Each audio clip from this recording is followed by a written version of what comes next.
J1 de volta e deve ficar pronta até o fim do ano a obra de capacitação de água do Lago Corumbá 4. O sistema deve beneficiar moradores de Goiás e do Distrito Federal e resolver o problema da falta de água na região. Até agora, mais de 70% da obra foi concluída. A previsão é de que a água comece a chegar nas casas até dezembro. A nossa parte lá no Distrito Federal já está mais de 75%. E aqui em Goiás também, ela está andando bem. A parte civil, como vocês podem ver, está praticamente pronta e falta a instalação eletromecânica. A obra de captação de água no Lago Corumbá 4 começou em abril de 2011 e é uma parceria entre os governos de Goiás e do Distrito Federal. Os investimentos passam de 500 milhões de reais. De acordo com a CAESB, o sistema produtor Corumbá 4, de responsabilidade do Distrito Federal, já está 75% concluído. O sistema inclui a construção da estação de tratamento de água em Valparaíso e 15 quilômetros de adutoras. Para finalizar a obra, ainda falta a instalação dos equipamentos hidráulicos e elétricos para bombear e levar a água até a estação de tratamento. Mais de 2,5 milhões de moradores podem ser beneficiados com o sistema de captação de água, que deve acabar com a crise hídrica na região pelos próximos 20 anos. Todo o entorno sul de Brasília, né? Valparaíso, Cidade Ocidental, Lusiana, Novo Gama, com a metade da água, né? São 1.400 litros por segundo, a metade vai para Goiás e a metade para Brasília. Na primeira etapa vão ser atendidos cerca de 600 mil moradores do Distrito Federal e das cidades do entorno sul, entre elas Lusiânia e Valparaíso. Enquanto a água não vem, os moradores se preparam para enfrentar mais uma seca. A Daiane já reativou a cisterna. Essa semana fui dar banho na bebê e a água faltou, né? Então a gente teve que recorrer à água do poço, que a gente já não tem usado há algum tempo, mas foi a água que teve para a gente suprir a necessidade básica de dar um banho na criança. Como a gente viu aí na reportagem, na primeira etapa só algumas cidades vão começar a receber água do Lago Corumbá 4, as que ficam mais próximas da estação. Mas de acordo com a Saneago e a CAESB, a previsão é de que até o ano que vem todas as cidades do entorno e do DF tenham pleno abastecimento. E 5 motociclistas morreram em uma semana nas rodovias do estado. Ontem, mais um perdeu a vida num acidente em Goiânia. A suspeita da polícia rodoviária é de que ele não usava capacete da forma correta. Cena triste, mas comum nas ruas de Goiânia. Motociclista caído no chão. Pelo menos 10 são encaminhados por dia ao Hospital de Urgências de Goiânia, vítimas de acidentes de trânsito. Nos 6 primeiros meses deste ano, 46 motociclistas perderam a vida em Goiás. Na BR-153, um caminhão e uma moto se chocaram. O Wesley Gervásio Amorim, de 48 anos, morreu no local. O impacto foi tão grande que o capacete dele foi parar a 5 metros da moto. Existem vários equipamentos que dão proteção ao motociclista, mas nenhum é mais importante do que este daqui. O capacete é de uso obrigatório. Nesta loja tem capacetes de 70 até 5 mil reais. Só que nada adianta investir alto para ter um equipamento deste na cabeça se ele não estiver devidamente ajustado e afivelado aqui, ó. Tem capacetes de todos os tamanhos, de pequeno a extra grande. O capacete ele tem um número adequado para cada pessoa que tem que encaixar. Ele não pode ter movimento. Fundamental aprender a fivela, senão ele está solto. No caso de um acidente, o capacete vai voar. E não vai proteger nada. E não vai proteger. Também é preciso observar o selo do Inmetro, que é a garantia de que o equipamento foi aprovado em todos os testes, de qualidade de matéria-prima, impacto e segurança. A suspeita de policiais e técnicos de segurança é que o motociclista não usava o capacete corretamente. Vai depender de se fazer uma perícia técnica, né, nesse produto, mas eu quase posso assegurar que esse capacete não estava ajustado de forma correta. A gente observa andando na rua o tempo todo que a gente vê motociclista com o capacete no cotovelo, com o capacete na testa, aqui fora do lugar adequado, aí não tem jeito. O médico suspeito da morte de uma paciente durante um procedimento estético lá no Rio de Janeiro também atuava aqui no Distrito Federal. Ele, inclusive, é alvo de investigação da Polícia Civil. Na casa dele, no Lago Sul, funcionava uma clínica clandestina para fazer bioplastia. 19 mil reais por um procedimento estético e o resultado... Ele desalinhou as minhas linhas corporais. Se já não era bom, ficou pior. Hoje eu tenho um edema na região, eu não consigo dormir de lado, eu não consigo cruzar as pernas por muito tempo. A paciente que não quis mostrar o rosto encontrou o médico Denis Furtado pelas redes sociais. Chegou a ir ao local onde ele faz a chamada bioplastia, que é a injeção de uma substância para dar forma ao corpo. Ele disse ser uma clínica, mas na verdade ele mora nessa casa, não tem recepção, não tem placa, não tem nome. Inclusive a cachorra dele fica nesse espaço. Mas o médico não dá o endereço para qualquer pessoa. A paciente só fica sabendo onde vai fazer o procedimento bem perto da data. Antes, a conversa é pelo WhatsApp. A Camila de Taguatinga teve que insistir muito. O médico passou o caso para a mãe dele, Maria de Fátima Barros. Depois, ele mesmo explicou como seria o pagamento.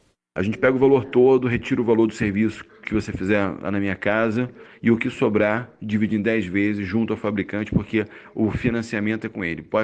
Pode ser em cheque ou no dinheiro, ok? Mas no fim ela não fez a bioplastia. Eu já estava decidida a fazer. Meu marido saiu hoje mais cedo para trabalhar, né? Ele até me mandou um áudio perguntando: Camila, o médico que você quer fazer o procedimento do bumbum é com o doutor Denis? Eu falei: ele falou: porque uma moça faleceu fazendo o procedimento que você queria fazer.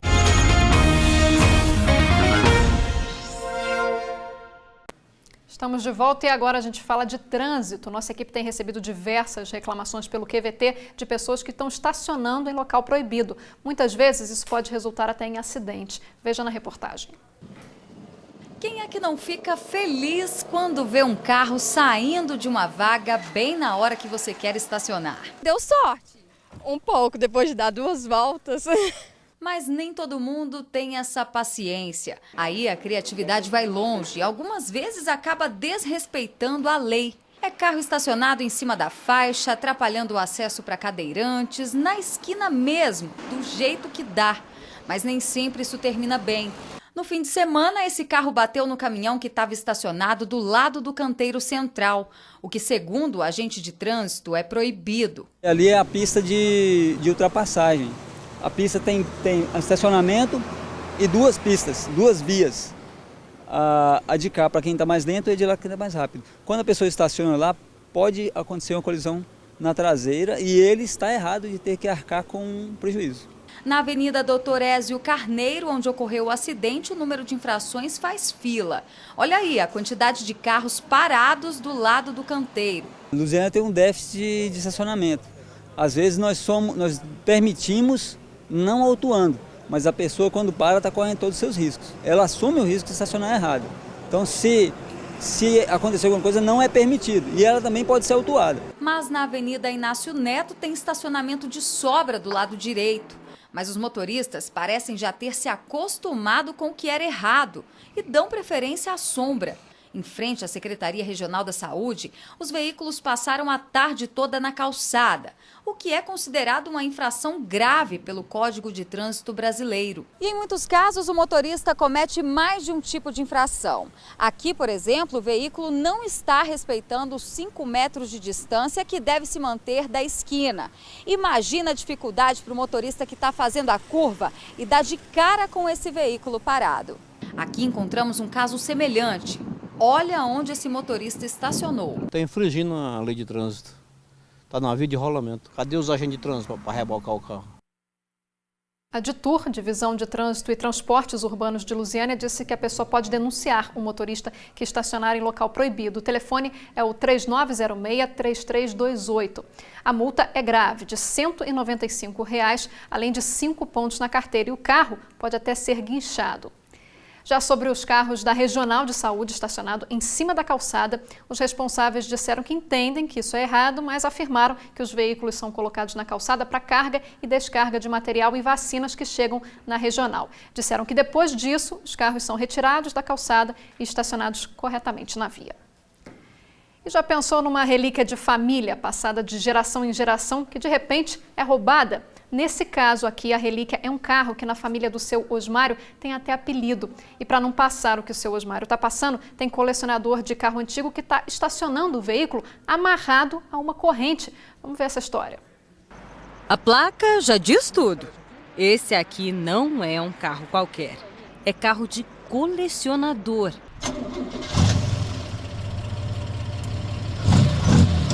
O Opala já passou dos 40 e o dono ainda nem chegou nos 30. Eu era moleque, meu pai tinha um carro igualzinho a esse e eu prometi para ele que eu ia ter um carro igual dele. O amigo é beberrão, faz 3 km por litro. Mas o Tony diz que andar com ele por aí vale cada centavo. É único, aquele momento que você está estressado, você pega um carro antigo para dar uma volta e você esquece de todos os problemas. E admiração de todos, de criança até idoso que vê o carro que fica assim, louco. O desafio é cuidar dessa relíquia. Como o carro fica na rua, além de alarme e corta-corrente, o Tony usa essa estratégia aqui, ó, para garantir a segurança do Opala. Ele estaciona bem coladinho dos outros carros para evitar a ação dos ladrões. E olha, ainda tem essa corrente aqui, ó, para prender no outro carro. E tá funcionando isso? Tá funcionando, graças a Deus. Já o seu Osmário não teve a mesma sorte. Ele só saía com a caminhonete para passear. Mas dia desses, ele decidiu usar o carro durante a semana. Eu estacionei ela lá no setor gráfico, né? Assim num local aparentemente tranquilo, seguro, né? Assim, acima de qualquer suspeita, né? Em plena 13 horas. Né? E foi uma coisa rápida. Eu só fui ver o negócio lá numa empresa. Né? Aí, quando eu voltei, não estava lá. A F1000 tinha nome, Jabulani. Seu Osmário diz que ela era rápida como a bola da Copa de 2010. Mas estava com a família há muito mais tempo, 28 anos. Me senti assim, como dizer, não tem como expressar, né? A gente fica totalmente sem noção do que fazer, né? Até hoje ele guarda o manual do carro, que ele tirou zerinho da concessionária. O Renato, filho do seu Osmário, cresceu viajando nesse carro. E o Guilherme, filho dele, também enche o peito para falar da caminhonete. Quando meu avô às vezes me buscava na escola, ele via com aquele carro, aí eu ouvia de longe o barulho do motor do carro. Meus amigos chegavam e falavam assim, nossa, Guilherme, aquele lá é o carro do seu avô, né? Eu falava, é... Até o Henrique, o netinho mais novo do seu Osmário, tá sentindo falta. É só mostrar a foto que ele logo imita o barulho do motor. Um carro que ele era um xodó pra gente, né? Assim, como estava aqui há muito tempo, já tivemos outros carros e tudo, mas ele continuava conosco. Então, assim, um carro que nunca nos deixou na mão. A família distribuiu panfletos na esperança de reencontrar seu xodó. Todo lugar que eu ia, assim, o pessoal, quer vender, quer trocar. Ele era muito procurado, muito cobiçado mesmo. Tá com saudade, né? Com certeza, né? Tudo que eles mais querem é voltar a viajar em família com a relíquia da casa. Sem dúvida, quando ela voltar é super bem-vinda novamente.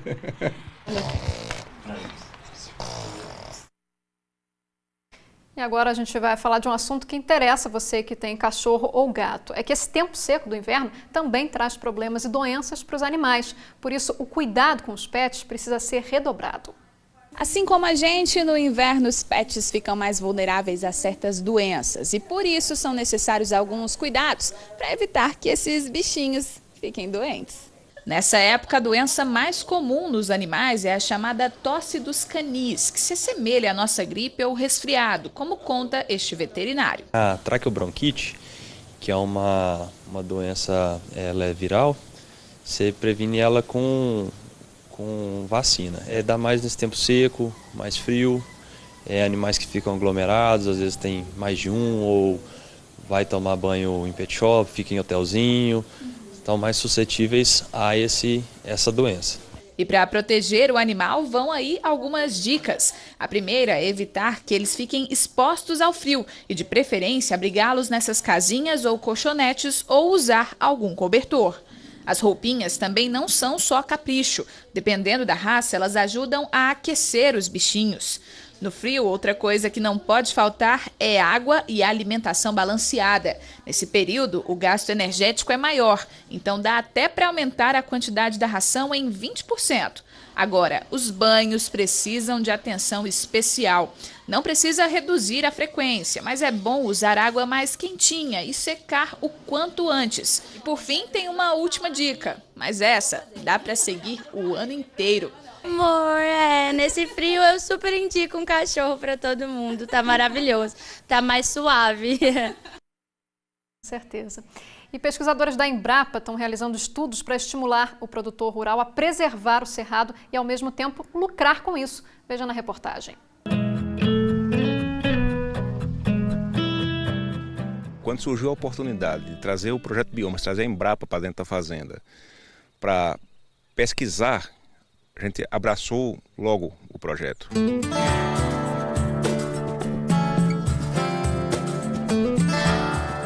Foi assim.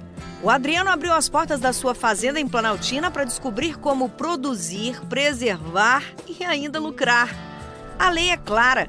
No Cerrado, o produtor rural deve manter pelo menos 20% da terra como reserva legal, ou seja, manter a área preservada e com espécies nativas.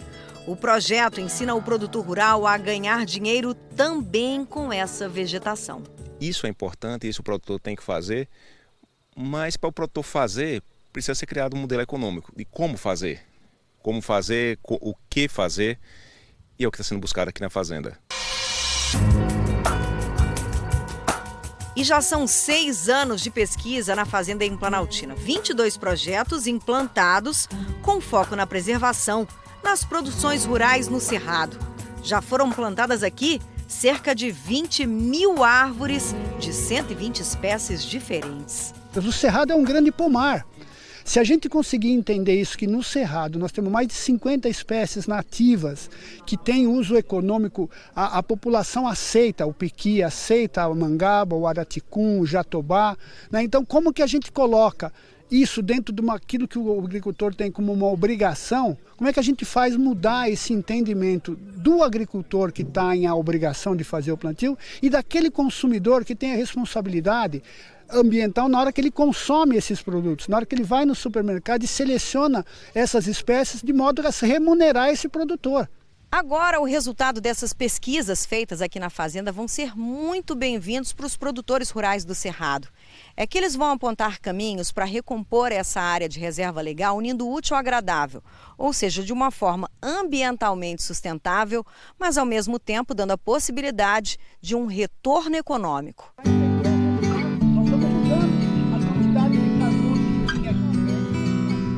Tudo que está sendo pesquisado também está sendo compartilhado com técnicos da Emater e da Secretaria de Agricultura. Eles é quem vão ser os multiplicadores dessas ideias nas produções rurais aqui do DF. Nós estamos trazendo os nossos técnicos da Secretaria, da Emater e dos órgãos do Distrito Federal para conhecer os primeiros resultados desse projeto e naquilo que houver viabilidade do ponto de vista ambiental, do ponto de vista econômico, nós começarmos a difundir essa tecnologia, esse novo conhecimento para os produtores nossos aqui. E em uma só área, várias espécies nativas, juntas. Com isso, ela está sempre assim, verde, cheia de árvores, nunca fica nua. Se tira uma produção, a outra já está ali crescendo, do lado. O Adriano diz mais. Com as novas árvores na fazenda e tanta diversidade do Cerrado de volta, até a onça que ele não via há anos voltou a aparecer. Você implanta árvores fruteiras, principalmente, você traz todo um ecossistema atrás deles, né? Você traz passarinho, traz macaco, traz onça, traz tudo. É um sistema vivo. É normal que você, à medida que você vai reimplantando a vegetação, você vai reimplantando a fauna também local.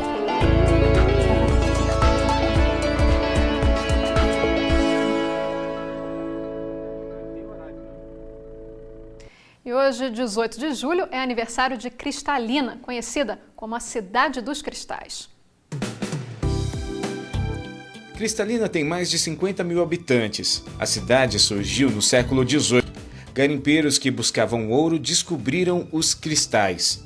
A grande quantidade do minério chamou a atenção e, aos poucos, começou a atrair gente de todos os cantos do país. Foi daí que a cidade ganhou o nome de Cristalina. Dessas minas são extraídas as pedras que, na mão de artesãos, viram joias e artigos para decoração. Beleza é o que não falta por aqui. Logo na entrada, uma pequena trilha decorada por cristais.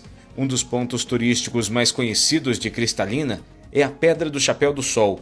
A pedra é um enorme bloco de quartzo sedimentar, cheia de camadas. Ela pesa cerca de 500 toneladas. O impressionante é que a rocha continua desafiando a gravidade. Ela se equilibra sobre uma base de pouco menos de 1 metro de diâmetro. No meio das rochas podemos encontrar essas pinturas rupestres. Segundo arqueólogos, elas foram desenhadas há mais de 10 mil anos por homens das cavernas. As inscrições serviam para marcar território. Essa é a Cachoeira do Arrojado, que fica a 11 quilômetros do centro de Cristalina. São 13 metros de queda d'água, formada pelas águas do Ribeirão Arrojado. Essa mesma terra produz de tudo. Com uma das maiores áreas irrigadas do país, em Cristalina, tudo que se planta, nasce. Parabéns pelos 102 anos de Cristalina. E para comemorar essa data tem Expo Agro até domingo. Hoje tem show com as duplas Jairo César e Rafael e Sandro e Fabiano. A entrada é de graça.